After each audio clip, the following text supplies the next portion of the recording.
अस्सलाम वालेकुम रहमतुल्लाहि व बरकातुहू। आप देख रहे हैं टॉप 10 विद GNM और मैं हूं गुलाम नबी मदनी। दुनिया भर से आज की 10 बड़ी और इंतहाई अहम खबरें जिन पर आज हम बात कर रहे हैं।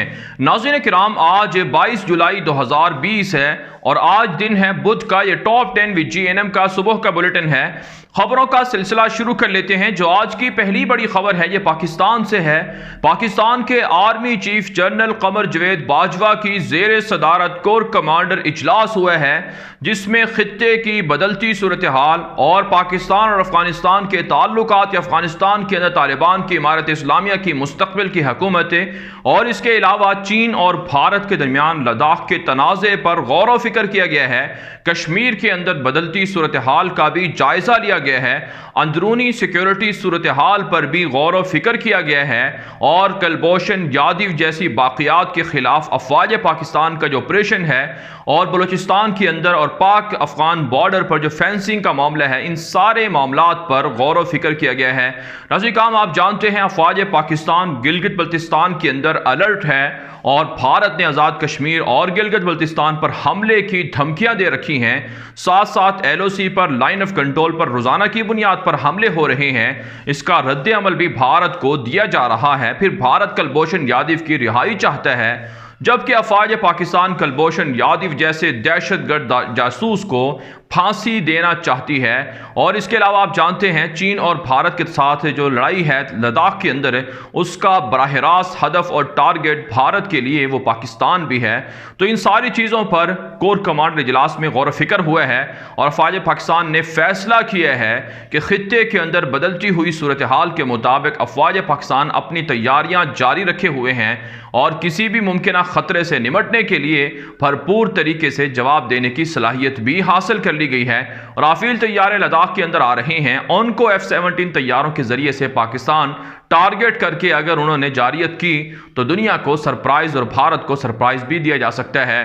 ताहम नाज़रीन काम, अफगानिस्तान के अंदर पाकिस्तान के गुमनाम हीरोज का ऑपरेशन भी जारी है और दहशतगर्द अफगान पाकिस्तान के अंदर अफगानिस्तान की सरजमीन से जहां कहीं हमले करते हैं उनके खिलाफ कार्रवाइयां जारी हैं। इस पर भी गौर फिक्र किया गया है और अफगानिस्तान के अंदर क़याम अमन पाकिस्तान के अफवाज का एक तरह से मरकजी उनकी ख्वाहिश है और पाकिस्तान चाहता है कि अफगानिस्तान के अंदर क़याम अमन हो।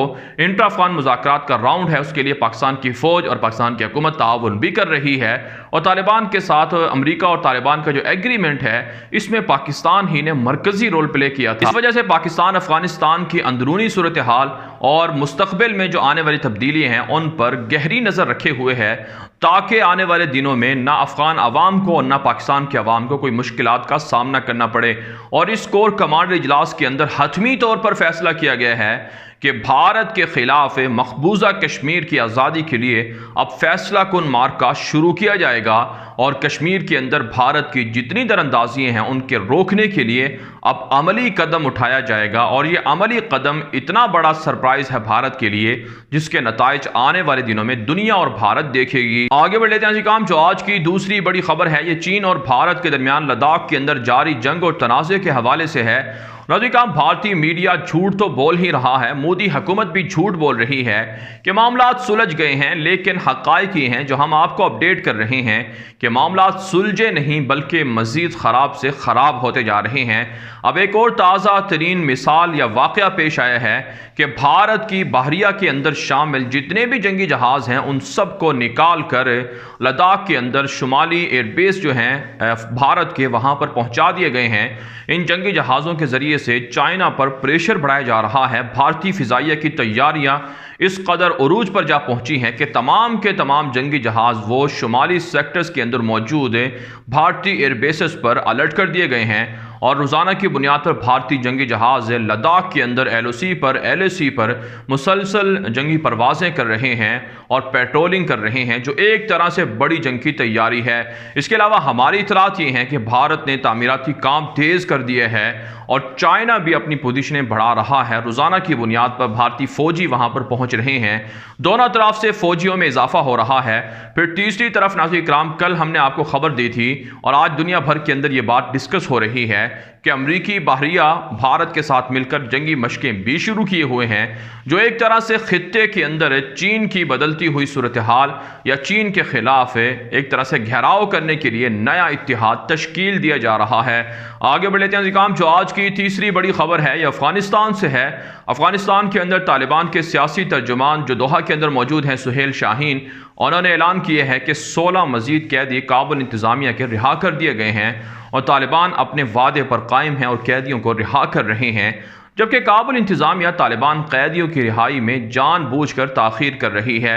दूसरी जानब काम इतला सामने आ रही हैं कि तालिबान के सामने गुज़श्ता 24 घंटे के दौरान 47 के करीब काबुल इंतजामिया के अहलकारों ने सरेंडर किए हैं, हथियार डाले हैं और तौबा ताइब हो चुके हैं और तालिबान इसे अपनी बड़ी कामयाबी गिरदानते हैं। इसके अलावा तालिबान तर्जुमान ज़बीहुल्लाह मुजाहिद ने ट्विटर अकाउंट पर लिखा है कि गुज़श्ता 24 घंटे के दौरान मुख्तलिफ सूबों में कार्रवाई के दौरान कम अज़ कम 6 चेक पोस्टें फतह की गई हैं और 4 टैंक तबाह हुए हैं। अफगानिस्तान के अंदर जो तालिबान की वेबसाइट है उसके मुताबिक कि गुज़श्ता 24 घंटे के दौरान कम अज़ कम काबुल इंतजामिया के 19 अहलकार मारे गए हैं और ऑपरेशन तेज़ कर दिए गए हैं। दोनों तरफ से झड़पों का खबरें सामने आ रही हैं। काबुल इंतजामिया भी दावे कर रही है कि तालिबान के दर्जनों लोगों को मार दिया गया है, जबकि काबुल इंतजामिया के दावे के बरक्स जो तालिबान तर्जुमान हैं ज़बीहुल्लाह मुजाहिद, उनका यह कहना है कि निहत्ती शहरी आबादी को टारगेट किया जा रहा है।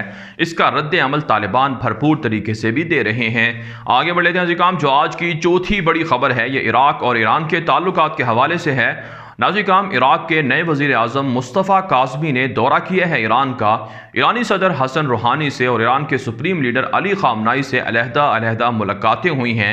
ईरानी सदर हसन रूहानी से गुफ्तगू के दौरान या खिताब के दौरान, प्रेस कॉन्फ्रेंस के दौरान मुस्तफ़ा काज़मी ने कहा कि ईरान के साथ इराक ताल्लुकात बेहतर करने और बहाल करने के लिए कोशा है, लेकिन इसके लिए ज़रूरी है कि ईरान इराक के अंदरूनी मामलात में मुदाखलत से परहेज़ करे, गुरेज करे ताकि मामलात ख़राब ना हों। साथ साथ ईरानी सदर हसन रूहानी ने कहा कि वो इराक और ईरान के दरमियान रेलवे ट्रैक बिछाने के लिए काम कर रहे हैं और इसके अलावा 20 अरब डॉलर की सालाना तिजारत इराक और ईरान के दरमियान हो रही है।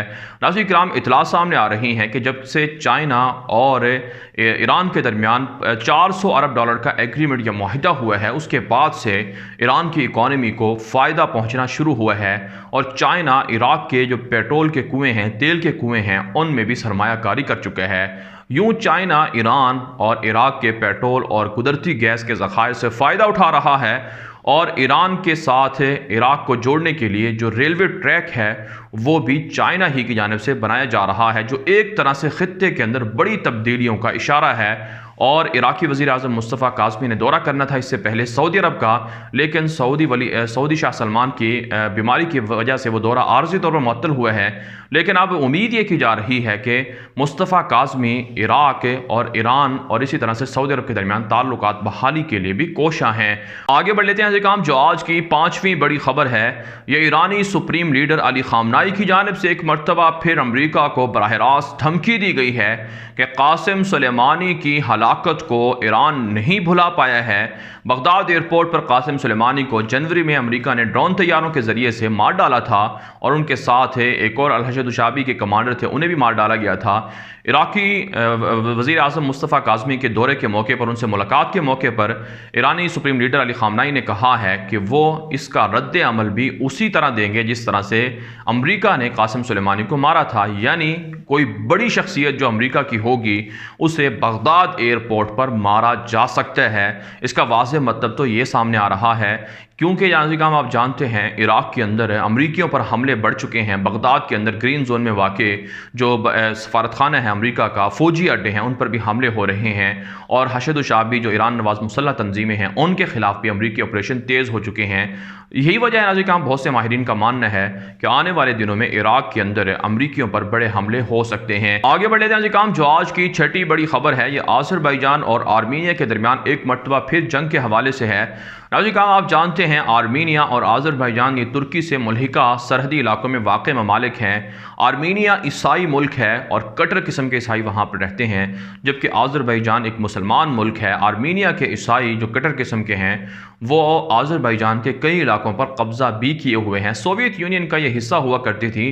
खिलाफत उस्मानिया के ज़माने में ये सारी रियासतें खिलाफत उस्मानिया के मातहत हुआ करती थीं, लेकिन अब एक मरतबा फिर आज़रबाईजान के बाकी मानदा इलाकों पर कब्जे के लिए आर्मीनिया के ईसाई कोशिशें कर रहे हैं, जबकि तुर्की की जानिब से आज़रबाईजान की मदद की जा रही है। जंगी साजो सामान असलहा पहुँचा दिया गया है। इस पर आज़रबाईजान के सदर ने तुर्की के सदर रजब तैयब एर्दोगान का और हुकूमत का शुक्रिया भी अदा किया है। और अब तकरीबन 4-5 रोज़ की जंगबंदी के बाद एक मरतबा फिर जंगी कार्रवाइयाँ सामने आई हैं आर्मीनिया की जानिब से आज़रबाईजान के ख़िलाफ़। आप जानते हैं तुर्की को काउंटर करने के लिए तमाम जो मुल्हिका सरहदी इलाके हैं वहाँ पर दुश्मनों की साजिशें बढ़ चुकी हैं। आगे बढ़ लेते हैं जी काम। जो आज की 7वीं बड़ी खबर है ये इसराइल और अरब दुनिया बिलखुसूस सऊदी अरब के ताल्लुकात के हवाले से है।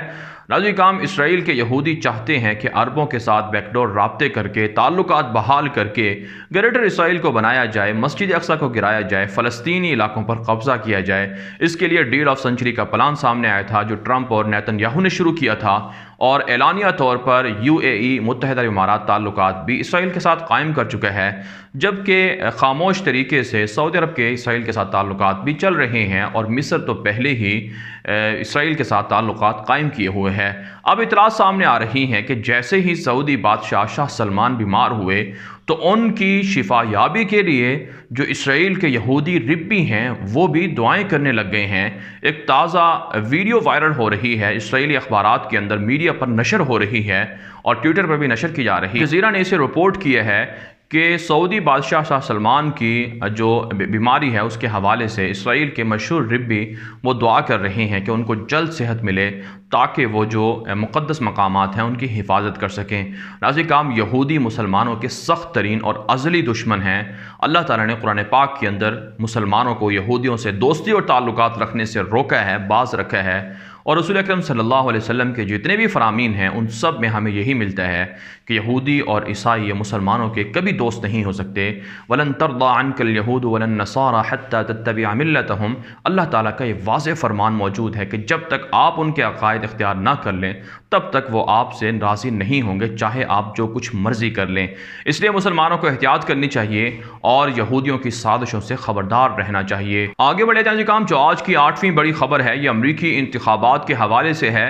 नाज़रीन काम, अमरीका के अंदर नवंबर में इंतखाबात शेड्यूल हैं। डेमोक्रेट पार्टी के जो बाइडन वो मुंतखब सदारती उम्मीदवार हैं और वो मुसलमानों से वोट मांगने के लिए कोशा हैं। अब ताज़ा तरीन इतला सामने आ रही हैं कि जो बाइडन ने ऐलान किया है कि वो मुसलमानों के ख़िलाफ़ जितनी पाबंदियाँ या कवानीन ट्रंप ने लाए हैं उन सब को ख़त्म करेंगे अगर मुसलमान उन्हें वोट दें, उन्हें जितवाएँ। आप जानते हैं ओबामा की पार्टी से ताल्लुक़ रखने वाले जो बाइडन इस वक्त मकबूलियत में ट्रंप से काफ़ी आगे हैं और लाखों अमरीकी मुसलमान अगर जो बाइडन को वोट दें तो वो जीत सकते हैं। साथ साथ जो बाइडन ने ऐलान किया है कि अगर वो जीत गए तो अपनी इंतज़ामिया के अंदर वो मुसलमानों को भी शामिल करेंगे ताकि उन पर जुल्म होना बंद हो सके और उनके अकायद का और उनके मसाइल का वो तहफ़्फ़ुज़ करेंगे, उनको हल करने के लिए कोशिश करेंगे। जबकि नाज़रीन काम, इतलात सामने आ रही हैं कि मुसलमानों की अक्सरियत ट्रंप की मुखालफत में जो बाइडन को वोट देने वाले हैं, क्योंकि ट्रंप ने मुसलमानों के खिलाफ बहुत से ऐसे कवानीन लाए हैं, मुसलमान मुल्कों से शहरियों के लिए, मुसलमान शहरियों के लिए वीज़े बंद कर दिए हैं और दीगर भी पाबंदियाँ की हैं। यही वजह है ट्रंप परेशान है कि वो इलेक्शन कैसे जीतेंगे। ताहम नाज़रीन काम, इतनी बात ज़रूर है, चाहे ट्रंप जीते या जो बाइडन जीते, ये दोनों इसराइल नवाज हैं और इसराइल की पॉलिसियों से शायद पीछे ना हटें। अगर जो बाइडन जीत गए तो हो सकता है अफ़गानिस्तान का मामला मज़ीद पेचीदा हो जाए। अगर ट्रंप जीत गए तो यहूदियों के लिए बहुत से ऐसे काम भी आने वाले दिनों में ट्रंप करेंगे जो शायद तारीख के अंदर कभी ना किए हों। इसलिए मुसलमानों को एहतियात से काम लेना चाहिए। आगे बढ़ लेते हैं काम। जो आज की 9वीं बड़ी खबर है ये अमेरिका, बरतानिया, रूस और इसी तरह से चीन के ताल्लुकात के हवाले से है। नाज़रीन काम, अमेरिका आलमी सतह पर चीन के खिलाफ एक आलमगीर इत्तेहाद बनाने के लिए कोशा है। अमरीकी सेक्रेटरी खारजा माइक पोम्पियो ने दौरा किया था बरतानिया का। बरतानवी वज़ीर आज़म बोरिस जॉनसन से और दीगर अहदेदारों से मुलाकात हुई है और उसमें इत्तिफाक किया गया है कि बरतानिया भी अमरीका का साथ देगा चीन के असर रसूख को कम करने के लिए और रूस की मुदाखलत से रोकने के लिए भी बरतानिया और अमरीका मिलकर काम करेंगे। नाज़रीन काम, आप जानते हैं हांगकांग के मामले पर बरतानिया और चाइना के दरमियान ताल्लुकात कशीदा हैं और अमरीका पहले ही कोरोना वबा की वजह से चीन के साथ उलझा हुआ है और अब तो इल्ज़ाम ये भी लग रहा है कि चीन जो है वो कोरोना वायरस की जो वैक्सीन तैयारी है उसको चुराने के लिए कोशिशें कर रहा है। जबकि चीन ने दावा किया है कि उन्होंने कोरोना वैक्सीन तैयार कर ली है और उसका दूसरा ट्रायल भी कामयाब साबित हुआ है। आगे बढ़ लेते हैं काम, जो आज की 10वीं बड़ी खबर है, ये दुनिया भर के अंदर है। कोरोना वबा की वजह से कुछ अमीर तरीन लोग अमीर तर हो गए हैं और कुछ गरीब जो लोग हैं वो गरीब तर हो गए हैं। दौलत की गैर मसावी तकसीम की वजह से ये सारी सूरत हाल दुनिया के अंदर लोग देख रहे हैं। नाज़रीन काम, अमेज़न के जो मालिक हैं जेफ बेज़ोस, उनकी दौलत में एक दिन के अंदर 13 अरब डॉलर का इजाफा हुआ है और 74 अरब डॉलर वो कोरोना वबा की वजह से गुज़श्ता 3-4 महीनों में बढ़ा चुके हैं, कमा चुके हैं। उनकी दौलत तकरीबन 190 अरब डॉलर तक पहुंच चुकी है। 1995 के अंदर उन्होंने अपनी कंपनी की बुनियाद रखी थी और अब इस वक्त वो दुनिया के अमीर तरीन शख्स हैं। और रातों रात अमीर होना, या आपने कहावत सुनी होगी, और दुनिया के अंदर पहली मरतबा ऐसा हुआ है कि किसी शख्स के असासों के अंदर एक दिन के अंदर 13 अरब डॉलर से ज़ायद का इजाफा हुआ हो। लेकिन बहरहाल नाज़रीन किराम, इतनी बात ज़रूर है कि मेहनत ज़रूर इंसान को कामयाबी दिलाती है, लेकिन दौलत की जो गैर मसावी तकसीम है इसकी वजह से दुनिया के अंदर माशी बहरान जन्म ले रहा है। बारह नज़र काम दुनिया भर से थी आज की 10 बड़ी खबरें। इन खबरों के हवाले से आपकी क्या राय है? अपनी राय कमेंट के जरिए से ज़रूर हम तक पहुँचाएँ। आज के लिए इतना ही, इजाज़त दीजिए। अल्लाह हाफ़िज़।